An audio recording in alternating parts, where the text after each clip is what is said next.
Today, I'll be covering three very bizarre... In December of 2014, a 24-year-old man named Aaron Frazier sat in the driver's seat of an excavator in the backyard of his childhood home in Jacksonville, Florida. He pushed a lever forward, and he watched as the metal bucket dipped down and cut into this big slab of concrete, and debris went flying everywhere, and Aaron loved it. He smiled with satisfaction watching this destruction taking place, and he pressed the lever again and ripped off another piece of concrete. Today, Aaron was ripping out the backyard swimming pool of his old home, a home which his father had recently given him the deed to. But this property was not a nostalgic place for Aaron. In fact, he hadn't lived here since he was 3 years old, and the handful of memories he had from being in this place were basically all bad. His parents fought all the time, and then one day in 1993, his mom just decided to leave, and then after she was gone, his dad wasn't able to care for him, and so before long, Aaron was shipped off to foster care. So now he was kind of enjoying demolishing the property. He had some big renovations planned, starting with the backyard. By early afternoon, the pool was all gone, and so Aaron swung his bucket over to the outdoor shower that was located next to where the pool had been, and he dug the bucket into the concrete, and as soon as he did, immediately this geyser of water shot into the sky, and so Aaron knew he must have hit a water line. And so Aaron jumped out of the excavator, he turned off the water, and then he grabbed a shovel and headed over to the outdoor shower to inspect the damage. He basically needed to dig where the excavator bucket had just begun digging to see what exactly had been struck.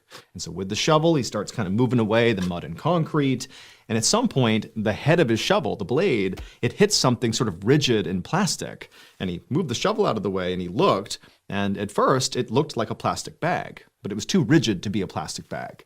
And so he took a shovel and kind of moved the dirt out of the way, and he saw it was definitely not a plastic bag. It was thick plastic sheeting like you would use in major construction projects. Curious why the sheeting would be underneath this outdoor shower, Aaron used a shovel and basically pierced the plastic sheeting, and then he got down and peeled away the plastic with his bare hands. And as he did that, he began to notice that the sheeting was wrapped tightly around some sort of bulky object. And so he's pulling it away, and finally he reveals the object, and it's this old coconut. And so he actually reached down and pulled the coconut out and just stared at it, like, why is this under here? Aaron was really confused by this. Like, why would somebody take the time to wrap a coconut in waterproof industrial sheeting and then bury it? And so as Aaron just sort of stood there wondering what this could be, he began rotating this coconut around in his hands. And when he saw the back of this coconut, he screamed. It would turn out Aaron's mother did not just suddenly abandon the family. On the night of January 6th, 1993, the day that she vanished, well, Aaron's mom and father got into this huge fight. It got out of hand, and Aaron's father shot and killed Aaron's mother with a .22 caliber rifle. Aaron's father then staged the murder to look like Aaron's mother simply stormed out and never looked back. Now, when the police investigated her absence, they did not believe Aaron's father's story. They thought there was something off about it, but there wasn't enough hard evidence to actually connect him to the crime, and so nobody ever caught him. But that all changed in 2014 when a court ordered that the deed of Aaron's childhood home be transferred from his father to him. The coconut that Aaron found in the backyard of his home was his mother's skull. He just didn't realize it until he rotated it and saw her eye sockets. 5 years later, in 2019, Aaron's father was convicted of second-degree murder, and he was sentenced to life in prison. In case you didn't know, we just dropped our very first holiday collection to help keep you warm and strange this holiday season. And featured in this collection is the official Mr. Ballin' flannel, which I'm wearing right now, and already it's almost sold out. But this collection is more than just this flannel. We also have a Mr. Ballin' Christmas sweater, we have a hoodie, a t-shirt, we even have a blanket, and also we have those very special collectible pins that you all have loved so much in previous drops. And remember, each of these pins is labeled 1 to 500, and that is the total amount we will sell. These are true collector's items, so hurry up and get your pin, get your number before it's too late. And also, if you're looking for another perfect holiday gift, don't forget we now have a New York Times best-selling graphic novel, and there's a companion audiobook, so definitely check that out too. But as for the holiday merch drop, this is like your last chance to place your order before it's too late. I mean, this stuff is definitely going to sell out, and if you want to make sure this stuff arrives by the holiday, you got to place your order now. So head over to shopmrballin.com to get your official uniform of the strange, dark, and mysterious, the Mr. Ballin flannel, and all the other incredible items in this holiday drop. Again, that's shopmrballin.com. I can't wait to see you guys rocking the Mr. Ballin flannel and holiday merch. It's going to be awesome. Happy holidays, and back to the stories.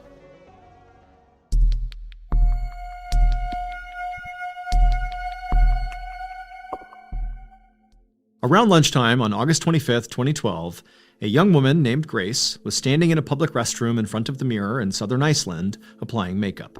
Someone knocked on the door, and Grace quickly shouted an apology, but then made no move to finish up. Grace was in the middle of a solo bus trip across Iceland, and she was feeling kind of gross from all the travel. Every day around noon, the tour bus she was on would make a pit stop for lunch at whatever touristy location was nearby. And today, they were at Eldkau, which is the largest volcanic canyon in the world. Now, usually, Grace would use these pit stops not just to get lunch, but also to walk around and see the sights. But today, she was using this break just to freshen up. So Grace finished putting on her eyeliner and put her hair up in a high ponytail, and then she changed her shirt, stuffing her old one back into her backpack. Then she stepped out of the bathroom into a large parking lot, and she saw her tour bus on the other side, and she saw other tour members making their way on board. Grace hustled across the lot, got onto the bus, and settled back into her seat. Only a few minutes later, the driver stood up and announced to the bus that it was time to leave. But before they left, he did what he did at every single stop. He did a head count, just to make sure nobody got left behind. Now, typically, Grace did not pay much attention to the driver when he did this head count. It was a very administrative thing. She would just sit there looking out the window waiting for the bus to start. But on this day, at some point, as Grace was sitting there, she realized the head count was taking a really long time. And when she noticed that, she looked up at the driver, and he looked visibly upset. And he was clearly doing the head count over and over again, like he was really trying to make sure he was doing it right. And then finally, the driver just announced to Grace and all the other people on the bus that they couldn't go anywhere because somebody from their tour group was missing. Now, the first thing they did is they just sat there and waited for about an hour, just hoping that this missing person would turn up. But when they didn't, the driver called the police. So this area, Eldkau, is a sprawling canyon that was formed more than 1,000 years earlier during a volcanic eruption. The canyon itself is very deep, and it has steep walls on either side, and at the bottom is all this volcanic debris. So it's beautiful to look at, but it's pretty difficult to navigate. And so if somebody was exploring this area on their own and somehow got lost in the process, this could become a very dangerous place for them very quickly. So when the bus driver called the police to report a missing tour group member in this particular area, the police immediately sent out a search and rescue party. And when they arrived, the first thing they did was interview the remaining tour group members to try to figure out who the missing person actually was, because it wasn't clear yet. Pretty quickly, some of the tour group members recalled seeing this young woman of Asian descent who was wearing dark clothes and was carrying a light-colored bag, who had left the bus at the beginning of lunch and had not returned. Now, Grace had not personally seen this young woman, and she told police as much when she was interviewed. But she, like basically everybody else on the tour, immediately volunteered to help with the search. So, for the entire rest of the day, that is what Grace and the others all did. They searched for this missing person. Grace was teamed up with another member of the tour, as well as a trained rescuer, and they walked out into the canyon, searching along a grid pattern with the rest of the team. After a few hours with no luck, officials sent in more rescuers and a helicopter. And by the time the night fell, the entire canyon was lit up by searchlights, and you could barely hear anything over the sound of the helicopter making repeated passes overhead. But despite this enormous effort, there still was no sign of the missing tourist. Finally, at around 3 a.m., Grace broke off from the search and returned to the bus to get some sleep. But before settling into her seat, Grace opened up her backpack to pull out some makeup wipes, and as she did that, something inside of her bag caught her eye, and when she saw it, she froze. She stared at this object, and as she did, she felt herself break out in a cold sweat, because suddenly she knew exactly where this missing woman was. It would turn out that over the course of the previous day, the people on board the bus made a series of small mistakes, but together they snowballed and turned into one huge mistake. First, the bus driver had made a mistake with his head count. Not the head count he had done that afternoon, but the one he had done earlier that day, before they drove to Eldkau. That morning, he had accidentally counted one too many people on board the bus and not realized it. Then, that afternoon, when he had counted again and actually had the right number of people on board, He thought there was a missing person.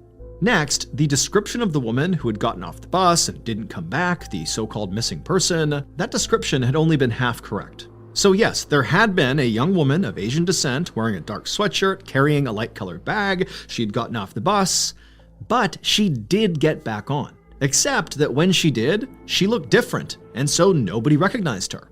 And this was because this woman had gotten off the bus to go to the restroom to freshen up. She had put on makeup, she had put her hair up in a ponytail, and she had taken off her dark-colored sweatshirt.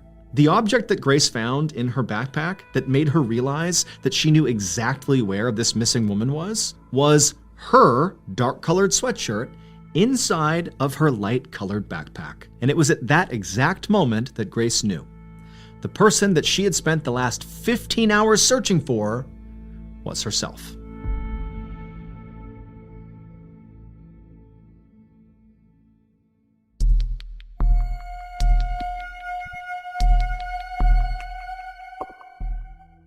Before dawn on December 12, 1992, a 17-year-old girl named Tracy Dion sat in the passenger seat of a little two-door car that was swerving down a deserted road in the Yankton Sioux Reservation in South Dakota. Everybody in the car was drunk, including Tracy. Sitting next to Tracy in the middle front seat was her 19-year-old cousin named Ruby, and Ruby's boyfriend, a 20-year-old named Arnold, was driving the car. All three of them had been out partying all night, and so now they were trying to make it home. The swerving was making Tracy feel sick to her stomach, but she didn't want to say anything to Arnold in fear that she might distract him. I mean, it was really dark outside, there was no street lights, there was ice on the road. I mean, for a sober driver, this would be a challenging drive, let alone a drunk driver. They were coming up on an intersection, and Arnold brought the car to a stop with a lurch. Tracy watched as Arnold checked for cross traffic and then pulled out onto Highway 281. But halfway through this turn, as Arnold was accelerating, Tracy began to feel the car slide. And even in her drunken state, she could tell Arnold had hit a patch of black ice. And so as the car began to skid, she wanted to scream, but before she could, the car was already flipping over, and then everything went black. A short time later, Tracy came to.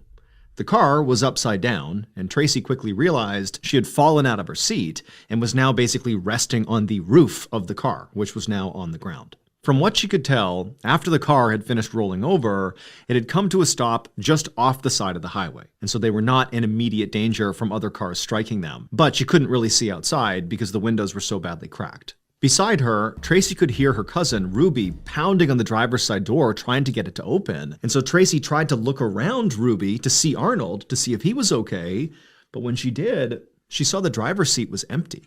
Tracy tried to make sense of what she was seeing. The driver's side door was closed, but Arnold was gone. Just then, Tracy heard the sound of the driver's side door opening, and she turned to see her cousin Ruby forcing the door open just a few inches, and then a second later, Ruby was slithering out through that crack to the outside. To Tracy, everything felt like it was happening in slow motion. She was too shocked and confused to make any sense of it. But if Ruby was getting out of the car, Tracy felt like she should too. And so Tracy turned and crawled across to the driver's side and was about to make an exit the same way Ruby had when the door slammed shut violently right in Tracy's face. Tracy didn't understand why Ruby would do something like that. Why would she shut the door that aggressively when she knew her cousin was still inside? Tracy tried to open the door again, but she was too weak to do it. She figured her cousin Ruby was okay, but she couldn't see outside because of how cracked the windows were. At this point, Tracy began to feel woozy. She laid her head down on the roof of the car, wondering to herself why Ruby and Arnold had left her behind. Tracy would stay trapped inside of the car, alone, for a few hours, until finally a motorist saw the flipped-over car and called 911. Shortly after that, first responders arrived on the scene, they pulled Tracy out of the car, and shockingly, she actually didn't have really any serious injuries at all. She didn't even need to be hospitalized. But rescuers could not find Ruby or Arnold anywhere. They were gone. And once rescuers had scoured the entire area around the crash site, the sheriff who was in charge of the scene started to wonder if Arnold and Ruby were not just missing. Maybe, he thought, they had fled. Arnold had been driving drunk, and all three of them were underage, and so the sheriff thought maybe Arnold and Ruby were scared to get in trouble. Over the next few days, the police continued to search the surrounding area for Arnold and Ruby, hoping they were not badly injured and that they would just turn up on their own. But they never did. And as the days turned into weeks, hope began to wane for the young couple. Their family and friends kept searching the area along 281 where the car had flipped, looking for any clue as to where these two had gone. But there was nothing. There was no trace of them. It was like Arnold and Ruby had gotten out of the car and just vanished. But in January of 1993, so 3 weeks after the crash, strange and conflicting reports of sightings began to trickle in. First, a woman came forward claiming to have seen Arnold, alive and well, at a New Year's Eve party.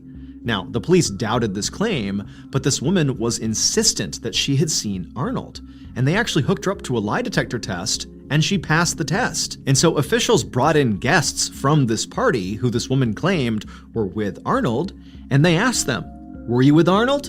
And they said no, but they failed their lie detector tests. Now, of course, this was suspicious, but police really didn't know what to do with this information. Assuming this woman's story was true, that she really did see Arnold, well, according to the details of her story, Arnold did not appear to be in any kind of distress. And even if he was in distress, the police still had no idea where he was, so how could they help him? Other locals came forward, claiming to have spotted Arnold around town as well. But nothing came of those reports either. Neither Arnold nor Ruby turned up. Months went by, and the case went cold. Until March 10th, when a driver was going down Highway 281 and they noticed a strange object in the drainage ditch next to the road. By now, the weather was much warmer than it had been on the day of the crash. So instead of snow and ice inside of this drainage ditch, it was runoff water, and the strange object was floating in it. The driver stopped his car, got out, and walked up to see what this thing was, and as soon as he saw it, he turned, ran back to his car, and called the police. Because what the driver had just found was a dead body. And when the police arrived and searched the area, they found another body not far away. The bodies belonged to Ruby and Arnold. But this discovery did not solve the mystery of what happened to Ruby and Arnold. Instead, it made it much more bizarre. Because first of all, the bodies were found 75 feet away from the original crash site. And the exact spots where the two bodies were found had been searched many, many times on the day of the crash, days after the crash. They were searched by police, they were searched by friends and family of Ruby and Arnold. The idea that this is where the bodies had been the whole time was impossible. They would have been found. And then there was the condition of the bodies. Ruby's body was extremely decomposed, which made sense given the fact that the crash was 3 months earlier. But Arnold's body was barely decomposed at all. And in the pocket of Arnold's jeans, police found a mysterious set of 3 keys. 1 was a vehicle key and 2 were house keys. But none of them opened any vehicle or building that Arnold was known to frequent, and nobody recognized them. Finally, the police found a tuft of hair lying near where the bodies had been found. It was Ruby's hair, but it didn't look like the hair had been there for very long, certainly not 3 months. Instead of being dirty and matted, like you would expect given how long she must have been there, the hair was perfectly clean. The official coroner's report on Ruby and Arnold's deaths were that they died of exposure, and then their bodies were just overlooked by searchers for months. But to a lot of people, including the sheriff who was in charge of the original crash site, this made no sense. Despite the coroner's findings, law enforcement officials believed that Ruby and Arnold's deaths were the result of foul play. Under the foul play theory, somebody pulled Ruby and Arnold out of the crash site while they were still alive, and then killed them later. And then perhaps they killed them at different times, which would account for the differences in decomposition of their bodies. The FBI ultimately came in and took over this case, but they eventually closed it down, citing a lack of evidence to support the foul play theory. However, with or without foul play being involved here, nobody has a good explanation for all those sightings of Arnold after the crash. And also, nobody can explain why the door was slammed in Tracy's face in the immediate aftermath of the crash. Maybe it was Ruby or Arnold who slammed the door, or maybe it was their killer. To this day, what actually happened on December 12, 1992, on the side of Highway 281, remains a mystery.